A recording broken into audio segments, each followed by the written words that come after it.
পরশু তো ছিল গণেশ চতুর্থী, আর বাড়িতে সেই মতোই আমি পুজো করে নিয়েছিলাম। দেখতেই পাচ্ছ গণেশ ঠাকুরকে ভালোভাবে মালা পরিয়ে দিয়েছি, আর মাথার উপরে যে রজনীগন্ধাটা দেখছো না, ওটা আমার ছাদে গাছে হয়েছে।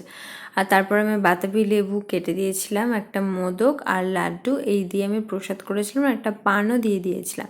আসলে আমার না গণেশ ঠাকুরকে পুজো দিতে দিতে আজকে একটু রাত হয়ে গেছিলো। কারণ কি বলতো, আমি না সকালবেলাতে আজকে সন্দেশটা আনতে যেতে পারিনি, তো মা এনে দিয়েছিল। মার আনতে আনতে মোটামুটি সন্ধে হয়ে গেছিলো, তাই সন্ধেবেলায় দিয়ে দিয়েছিলাম। আর আজকে করেছিল এই যে ওটসের খিচুড়ি, আর বাড়ির তৈরি গাওয়া ঘি দিয়ে দিয়েছিলাম। আর এখানে দেখো অনেক রকমের পাঁপড় রয়েছে।